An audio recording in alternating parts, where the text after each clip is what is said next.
தங்கமுன்னு ஊரு ஒன்ன மேல தூக்கி வைக்கும், திண்டுக்கல்ல பூட்டு 2 மாட்டி பூட்டி வைக்கும், விட்டு வாடி ராசாத்தி ஒன்ன நீ காப்பாத்தி. Hi friends, welcome back to Kongu Adukkalai. எல்லோரும் நல்லா இருக்கீங்களா? ரொம்ப நாள் கழிச்சு ஒரு லாங் வீடியோ, அதுவும் விமன்ஸ் டே ஸ்பெஷல் செலிப்ரேஷன் வீடியோங்க. பாருங்கள், உங்களுக்கு பிடிக்கும்னு நம்புகிறேன். ஸோ இன்றைக்கி பாட்லக் மாதிரி பிளான் பண்ணியிருந்தோங்க. அதனால் வீட்டிலேயே கொஞ்சம் பூரியெல்லாம் போட்டு எடுத்துகிட்டு போயாச்சு. அதுக்கப்புறம் ஸ்வீட்ஸ் என்கிட்ட கப் கேக் அந்த குட்டி பாக்ஸ் இருந்ததுங்க. அதில் எல்லாத்துக்குமே அதில் போட்டு எடுத்துகிட்டு போயிட்டோன்னா சப்போஸ் அங்கே அவங்களால சாப்பிட்றதுக்கு வயிற்றில் இடம் இல்லாட்டி கூட வீட்டுக்கு எடுத்துகிட்டு போய் வச்சு சாப்பிட்டுக்கலாம் இல்லைங்க. அதனால் இந்த மாதிரி தனித்தனியாக பேக் பண்ணி எடுத்துகிட்டு அப்படியே கிளம்பியாச்சுங்க. ஒரு குட்டியான அழகான ஹால் புக் பண்ணியிருந்தாங்க. அந்த புக்கிங் டைம் 2 o'clock to 6 போனோன்னா பசிக்க ஆரம்பிச்சிருச்சு. முதல்ல எல்லாரும் ப்ரிப்பேர் பண்ணிட்டு வந்த சாப்பாடு அப்படியே அரேஞ்ச் பண்ணி வச்சாச்சு. தயிர் வடை, பஜ்ஜி, சமோசா, அதுக்கப்புறம் வெஜ் பிரியாணி, பன்னீர் கிரேவி, தயிர் பச்சடி, இது ஃப்ரூட் கஸ்டர்டுங்க. அதுக்கப்புறமா இந்த பக்கமாக நான்வெஜ்லாம் வச்சாச்சுங்க. ஸோ ஃபஸ்ட்டு பார்த்திங்கன்னா Hyderabadi style chicken biryani, pepper chicken, அப்புறம் இது சில்லி சிக்கன்னு வச்சுருந்தாங்க. நம்ம ஊரில் சிக்கன் ஃப்ரையோ சில்லி சிக்கன்னு சொல்லுவாங்க. ஸோ அது ரொம்ப நல்லா இருந்ததுங்க. அதுக்கப்புறம் டெசர்ட்ஸ் எல்லாம் ஒரு பக்கம் வச்சாச்சுங்க. ஃபஸ்ட்டு போனோன்னே எல்லோரும் சாப்பாடு எடுத்து சாப்பிட ஆரம்பித்தாச்சு. பசியை முதல் போக்கிட்டு அப்புறம் என்ஜாய் மோடுக்கு போகலான்னு சொல்லிட்டுங்க. ஸோ ஃபஸ்ட்டு எல்லோரும் உட்காந்துட்டு அப்படியே கதை பேசிட்டு ஜாலியாக சாப்பிட்டுட்டு இருந்தோங்க. சாப்பிட்றப்ப பேசக்கூடாதுன்னு சொல்லுவாங்க, ஆனால் இந்த மாதிரி ஆப்பர்ச்சுனிட்டி கிடைக்கிறப்போ பேசாமல் எப்படிங்க இருக்க முடியும்? அப்படியே கதையை பேசிட்டு சாப்பிட்டு முடிச்சாச்சுங்க.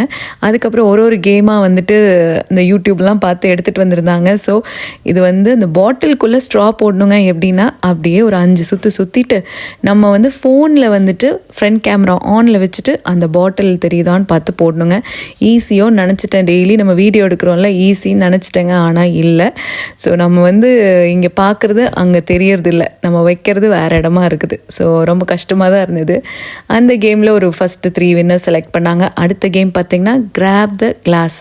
ஸோ பேப்பர் டம்ளர்ஸ் அடுக்கி வச்சுட்டாங்க. அப்படியே சுற்றிட்டு அந்த மியூசிக் ஸ்டாப் ஆனோன்னே அந்த டம்ளர் அப்படியே குபுக்குன்னு போய் எடுத்துகிட்டு வரணுங்க. ஸோ அதுதான் இந்த கேமு. என்னதான் பெரிய பெரிய விளையாட்டுலாம் இருந்தாலும் இந்த மியூசிக்கல் சேர் அப்புறம் இந்த மாதிரி கேம்ஸ் எல்லாம் தாங்க ரொம்ப நல்லாயிருக்கும். மைண்ட் ரிலாக்ஸிங்காக இருக்கும், என்ஜாய் பண்ணலாம். போட்டி பொறாமையெல்லாம் இருக்காதுங்க. நம்ம அந்த டம்ளர் எடுக்கிறோங்கிற ஃபோக்கஸ் மட்டும்தான் இருக்கும். அடுத்து இந்த கேம்ங்க. இது யூடியூப்பில் நிறைய பேர் பார்த்துருப்பீங்க. இந்த பாட்டில் தட்டாமல் நம்ம அப்படியே நடந்து போகணும். சாப்பிட ஆரம்பிச்சோல்லைங்க, அப்போ கொஞ்சம் கதையெல்லாம் பேசிட்டு அப்போ ரொம்ப ஜாலியாக உட்காந்து ரொம்ப டைம் போனதே தெரியாமல் பேசிக்கிட்டு இருந்தோங்க. அதனால் கேம்ஸ் எல்லாம் கொஞ்சம் கடகடன்னு முடிக்க வேண்டியதாக போயிடுச்சுங்க. டைம் இல்லாமல் ஆயிடுச்சு. கடைசி நேரத்தில் தான் இந்த கேம்ஸ் முடிச்சுட்டு நீ இதுக்கப்புறம் ப்ரைஸ் டிஸ்ட்ரிபியூஷன்ஸ் ஒரு 1/2 hour எண்டில் வச்சுக்கலாம் அப்படின்னு சொல்லி பிளான் பண்ணிட்டு தாங்க இதை வச்சுட்டு இருந்தோம். இல்லாட்டி என்ன பண்ணியிருக்கலாம் தெரியுமாங்க? இந்த பாட்டில் கேமில் பாட்டிலெலாம் தூக்கிட்டு அப்படியே சும்மா நடக்க விட்டு என்ன பண்ணுறாங்கன்னு காமெடி பண்ணியிருக்கலாம். ஸோ அதுக்கெலாம் டைம் இல்லாமல் போயிடுச்சுங்க. கடைசியில் இந்த பாட்டில் கேம் எல்லாத்தையும் வெற்றிகரமாக முடிச்சுட்டு அதுக்கப்புறம் ப்ரைஸ் டிஸ்ட்ரிபியூஷன் ஆரம்பிச்சாச்சுங்க. ப்ரைஸ் டிஸ்ட்ரிபியூஷன் பற்றி சொல்கிறதுக்கு முன்னாடி இந்த பேக்ட்ராப் டெக்கரேஷன் பற்றி சொல்லியே ஆகணுங்க. இது இந்த ஹாலில் இருந்ததெல்லாம் இல்லைங்க.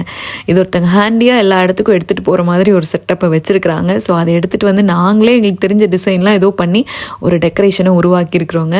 ஸோ ரொம்ப நல்லா இருந்தது. இந்த ப்ரைஸ் வாங்குறப்ப மட்டுங்க எதையோ சாதிச்ச ஒரு ஃபீல் தாங்க. என்னோட புத்தகத்தில் இந்த ஒரு பக்கமும் இருக்கணும்னு யோசிக்க வச்ச நாள் தாங்க இது.